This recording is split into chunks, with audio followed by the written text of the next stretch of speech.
যদি পক্ষে থাকেন তাহলে বলেন হ্যাঁ, আর যদি বিপক্ষে থাকেন তাহলে বলেন না। তখন এই চেঞ্জ তুমি আসলেই করতে পারবা কি পারবা না, এইটার জন্য জনগণের কাছ থেকে অনুমতি নেওয়া লাগে। এবারের গণভোটে প্রশ্ন করা হচ্ছে যে আপনি সংবিধানের এই ধারা কি পরিবর্তন চান? আচ্ছা, রিসেন্ট সময়ে একটা টপিক নিয়ে বাংলাদেশে বহুত আলোচনা হচ্ছে, সেটা হচ্ছে গণভোট, তাই না? যে আসলে গণভোট কেন হবে, কি হবে। তো এই ব্যাপারগুলো নিয়ে তোমরা ক্লাসে মাঝে মাঝেই অনেক সময় প্রশ্ন করো যে এটা আসলে কি, কেন হয়। তো ভাবলাম যে আমি যেহেতু তোমাদেরকে বিজিএস পড়াই, বিভিন্ন সময় রাষ্ট্র নিয়ে আলোচনা করি, তাই গণভোটের কনসেপ্টটা তোমাদেরকে একটু ক্লিয়ার করে দেই। ঠিক আছে? তো আজকে হচ্ছে গণভোট আসলে কি, এইটা কখন কখন হয়েছিল, এটা কখন হয় এবং কেন হয়, সেইটার একটা বেসিক জিনিস তোমাদেরকে জানাবো, যেটা পরবর্তী সময়ে তোমাদের সাধারণ জ্ঞান কাভার করতে কাজে লাগবে, বা তোমাদের যে একটা সাধারণ জ্ঞানের যে বেসিক, সেটা গড়ে উঠতে কিন্তু ভূমিকা রাখবে। তো যারা যারা স্টুডেন্ট আছো আমার, তোমরা হচ্ছে একটু মনোযোগ দিয়ে শোনো, কারণ রিসেন্ট টপিকগুলো নিয়ে তোমাদের কিন্তু আপডেটেড থাকতে হবে। তো আজকের ভিডিওটা কিন্তু এই না যে তুমি এইবার গণভোটে হ্যাঁ ভোট দিবা না না ভোট দিবা, এগুলো ব্যাপারে কোনো আলোচনা হবে না। গণভোট আসলে কি, এটা কখন হয়, কেন হয়, এই ব্যাপারে কথাবার্তা হবে। ঠিক আছে? দেখো, একটা রাষ্ট্র চলে মূলত কিসের উপর ভিত্তি করে জানো? একটা রাষ্ট্র চলে মূলত সংবিধান মতে, বা সংবিধানে যা যা বলা থাকে সেইভাবে রাষ্ট্র। সংবিধান কি জিনিস? সংবিধান হচ্ছে একটা রাষ্ট্রের সর্বোচ্চ আইন। সর্বোচ্চ আইন বলতে ধরো এই যে যে বাংলাদেশ নামক রাষ্ট্রটা, এই বাংলাদেশ নামক রাষ্ট্রটা গড়ে ওঠার সময়, যখন প্রথম একটা রাষ্ট্র যখন ফর্ম হয়, ধরো একটা রাষ্ট্র আজকে ফর্ম হইল, তখন ওই রাষ্ট্রের যে সমস্ত মানুষ উদ্যোগ নিয়ে রাষ্ট্রটা বানায়, তাদের একটা প্রধান কাজ থাকে। কি কাজ থাকে? যে জনগণের প্রতিনিধিদেরকে একসাথে করে নিয়ে একটা সংবিধান বানায় তারা। সংবিধান কি বলা থাকে? যে এই যে নতুন রাষ্ট্র বাংলাদেশ আমরা গড়ে তুললাম, এইটা কিভাবে চলবে, এখানে সরকার কিভাবে নির্ধারিত হবে, সরকারের কাজগুলো আসলে কোন পর্যন্ত থাকবে, তারা কি কি করতে পারবে, কি কি করতে পারবে না, নির্বাচন কিভাবে হবে, সবকিছু লেখা থাকে। এবং প্রথমে যখন এই কাজটা করে ফেলে, করার পর তারা যেই আইনটা বানায় সেটার নাম হচ্ছে সংবিধান। এবং এই সংবিধানের মধ্যে একটা রাষ্ট্র একেবারে কিভাবে চলবে, এভরিথিং এখানে লেখা থাকে। এটা কারা বানায়? জনগণের অনুমতি নিয়ে জনগণের প্রতিনিধিরা বৈশা এটা বানায়। যখন রাষ্ট্র গঠন হয় তখন কিন্তু এটা বানায় ফেলে। এর পরবর্তী সময়ে এই সংবিধান সহজে আর চেঞ্জ করা যায় না। এই সংবিধান চেঞ্জ করতে হলে কি বলা আছে? বলছে যে তোমার দেশের যে আইনসভা আছে, মানে আমাদের যেটা হচ্ছে জাতীয় সংসদ, এখানে তো হচ্ছে জনগণের ভোটে নির্বাচিত মানুষজন যায়, গিয়ে বসে, গিয়ে সারা দেশের জন্য বিভিন্ন আইন তারা বানায়, রাইট? এবং সেই আইন মতেই হচ্ছে দেশটা পরিচালনা করে। কিন্তু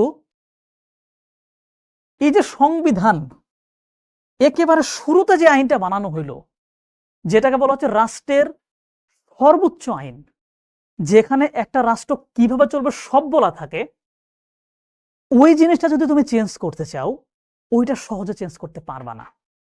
ওইটা চেঞ্জ করার ক্ষমতা জনগণের কাছে থেকে যায়। ওটা চেঞ্জ করার ক্ষমতা কোথায় থাকে? জনগণের হাতে থেকে যায়। এখন জনগণ এই সংবিধানের মধ্যে আবার লিখে দিছে শুরুতেই যে যদি এই সংবিধান চেঞ্জ করতে চাও, তবে আমরা যাদেরকে ভোট দিয়ে নির্বাচন করে দিছি তাদের 3/2 সমর্থন লাগবে, তাহলে চেঞ্জ করতে পারবা। ঠিক আছে?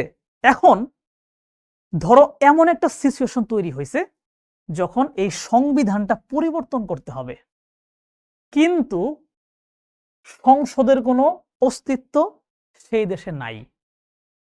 বুঝো? দেশে আইন বানায় কারা? সংসদ থেকে। দেশের সর্বোচ্চ আইন সংবিধান কারা বানাইছে? জনগণের প্রতিনিধিরাই বানাইছে। এবং এটা পরিবর্তন করার ক্ষমতা কার আছে? সংসদের কাছে আছে। সংসদের আবার কি সবাই চাইলেই পারবে না। সংসদের সবচেয়ে বেশি মানুষ যখন একসাথে বলবে চেঞ্জ করব, তখন করতে পারবে। কিন্তু কোনোভাবেই তুমি এই সংবিধানটা এই সংসদ ছাড়া এবং জনগণের ওই প্রতিনিধি ছাড়া কখনো চেঞ্জ করতে পারবে না। কিন্তু তুমি চিন্তা করো, যদি কখনো দেশে এমন অবস্থার তৈরি হয় যে সংবিধানের কিছু গুরুত্বপূর্ণ জিনিস চেঞ্জ করতে হবে, চেঞ্জ করতেই হবে, কিন্তু চেঞ্জ করার মতো সংসদের মানুষজন নাই, সংসদ নাই, তখন এটা চেঞ্জ কারা করবে? তখন এই চেঞ্জ তুমি আসলেই করতে পারবা কি পারবা না, এইটার জন্য জনগণের কাছ থেকে অনুমতি নেওয়া লাগে। বুঝতে পারছো? মনে করো তুমি বলা যে সংবিধানের ভিতরে এমন একটা ধারা আছে যেই ধারাটা হচ্ছে বাতিল করা দরকার। যদি সেই সময় সংসদ থাকে তাহলে তো সংসদে সেটা চেঞ্জ করে দিবে, সংসদের 3 ভাগের 2 ভাগ মানুষ সমর্থন দিয়ে চেঞ্জ করবে, এবং এই ব্যাপারটা সংবিধানে বলা থাকতে হবে যে কিভাবে চেঞ্জ করা হয়। এখন যেহেতু দেশে সংসদ নাই, সংসদের ভিতরে মানুষজন নাই, তাহলে এটা কারা চেঞ্জ করবে? তখন এই চেঞ্জ করার ক্ষমতা চলে যাবে জনগণের হাতে। তখন সরকারে যারা থাকবে বা রাষ্ট্রের যে ক্ষমতায় যারা থাকবে তারা জনগণের সামনে একটা প্রশ্ন ছুড়ে দিবে যে আমরা সংবিধানের অমুক নাম্বার ধারাটা বাতিল করতে চাই, জনগণ আপনারা কি এর পক্ষে আছেন? যদি পক্ষে থাকেন তাহলে বলেন হ্যাঁ, আর যদি বিপক্ষে থাকেন তাহলে বলেন না। তখন জনগণ ভোট দিবে। যদি বেশিরভাগ জনগণ হ্যাঁতে ভোট দেয় তাহলে সংবিধান থেকে সেই ধারাটা বাতিল হয়ে যাবে। এই যে জনগণকে একেবারে গুরুত্বপূর্ণ বিষয়ে প্রশ্ন করা, এইটাই হচ্ছে মূলত গণভোট। এটাই কি? গণভোট। মনে করো যে একটা দেশে রাষ্ট্রপতি শাসিত সরকার আছে, ঠিক আছে? রাষ্ট্রপতি শাসিত সরকার আছে। এখন এই সরকারটা চেঞ্জ করে আমি প্রধানমন্ত্রী শাসিত সরকার বানাতে চাই, ঠিক আছে? বানাতে চাই। এখন দেশের সরকার কেমন হবে এটা কোথায় বলা আছে? এইটা বলা আছে হচ্ছে সংবিধানে। এইটা বলা আছে সংবিধানে। তাহলে তুমি যে রাষ্ট্রপতি থেকে প্রধানমন্ত্রী শাসিত বানাইতে চাও, এই পরিবর্তনটা কোথায় করতে হবে? এই পরিবর্তনটা করতে হবে সংবিধানের ভিতরে। এখন যদি ওই সময় দেশের সংসদ থাকে তাহলে সংসদ সিদ্ধান্ত নেবে, সংসদের বেশিরভাগ মানুষ যখন বলবে ঠিক আছে পরিবর্তন করেন, তখন তারা সংবিধানে গিয়ে একটা চেঞ্জ নিয়ে আসবে। ধরো ওই সময় দেশে কোনো সংসদ নাই, একটা তত্ত্বাবধায়ক সরকার আছে মনে করো, বা এমন একটা পরিস্থিতি দেশের মধ্যে আছে যেখানে সংসদ ভেঙে গেছে কয়দিন আগে, ওই সময় তুমি এই চেঞ্জটা কেমনে করবা? এই চেঞ্জ করার জন্য তখন একটা গণভোট আয়োজন করতে হবে, জনগণকে প্রশ্ন করতে হবে। কারণ রাষ্ট্রের মালিক কে? রাষ্ট্রের মালিক কিন্তু জনগণ। তখন জনগণ পক্ষে ভোট দেবে যে হ্যাঁ প্রধানমন্ত্রী শাসিত বানায় ফেলেন।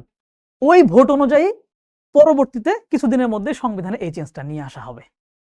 এরকম বাংলাদেশে ধরো যখন 1975 সালে শেখ মুজিব হত্যাকাণ্ডের ঘটনা ঘটে, এরপরে কিন্তু আমাদের সেনাবাহিনীর ভেতরে কয়েকটা গ্রুপের ভিতরে ক্ষমতা নিয়ে একটা ঝামেলা বেঁধে যায়, এবং সেই সময় একটা বিশেষ পরিস্থিতিতে ক্ষমতায় চলে আসে শহীদ জিয়াউর রহমান। জিয়াউর রহমান ক্ষমতায় চলে আসে। এখন তুমি দেখো শহীদ জিয়াউর রহমান যখন ক্ষমতায় আসলো তখন দেশে কোনো নাই, মানে সংসদ নাই। এখন যেহেতু সংসদ নাই, উনি সেনাবাহিনী থেকে আইসা ক্ষমতা নিছে, তাহলে সংবিধান মতে তো আসলে তিনি যে রাষ্ট্রের প্রধান এটা তো আসলে হইতেছে না, কারণ সংবিধান অন্য কিছু বলা আছে। বাট তিনি তো এখন সরকার চালাইতেছেন, কারণ দেশের পরিস্থিতি খারাপ, সংবিধান নাই, কিচ্ছু নাই। তিনি যে তাহলে দেশের রাষ্ট্রপতি, এই অনুমতি কে দিবে? সংবিধানে বলা থাকতে হবে, কিন্তু সংবিধান কে লিখে দিবে? সংসদ তো নাই। তখন তিনি জনগণকে প্রশ্ন করলেন যে আমি রাষ্ট্রপতি থাকবো কিনা।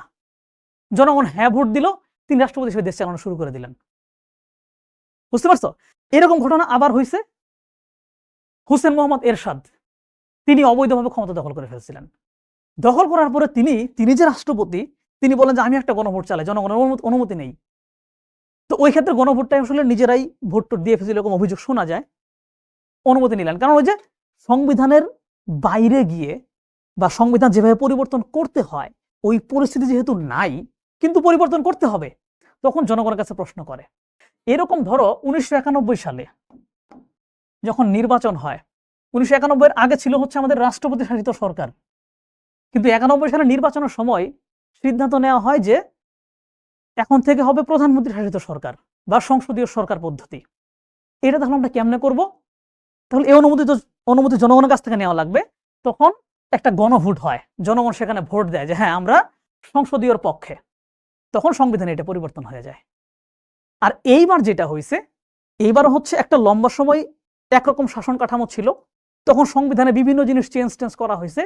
এখন সরকার এবং জনগণ বুঝতে পারতেছে যে এই সংবিধানের এই ব্যাপারগুলো একটু চেঞ্জ করা দরকার, চেঞ্জ করলে রাষ্ট্রটা হয়তো ভালো হবে।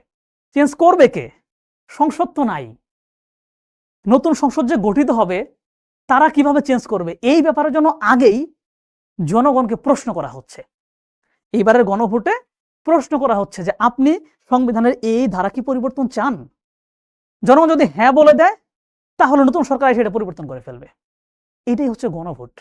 মানে যখন দেশের ভিতরে এমন পরিস্থিতি তৈরি হবে যে সংবিধানের মতো জায়গা চেঞ্জ করা লাগবে, দেশের পুরো রাষ্ট্রের কাঠামোর গুরুত্বপূর্ণ বিষয় চেঞ্জ করতে হবে, যেটা চেঞ্জ করার ক্ষমতা জনগণের আছে, কিংবা জনগণের দ্বারা নির্বাচিত প্রতিনিধির আছে, কিন্তু দেশে ওই মুহূর্তে সেই প্রতিনিধি নাই, তখন সেই পরিবর্তনের অনুমতি নিতে হয় জনগণের কাছ থেকে। এই অনুমতি নেওয়ার প্রসেসটার নামে হচ্ছে গণভোট। জনগণকে প্রশ্ন করে তোমরা হ্যাঁ অথবা না ভোট দাও, হ্যাঁ হইলেই পরিবর্তন হয়ে যায়, না হইলে হয় না। বুঝতে পারছো? তো গণভোট নিয়ে অনেকের ভিতরে অনেক প্রশ্ন ছিল, আশা করি গণভোটের মূল কনসেপ্টটা তোমরা বুঝতে পারছো। চলো এবার আমরা আমাদের যে রেগুলার আলোচনা সেখানে চলে যাই।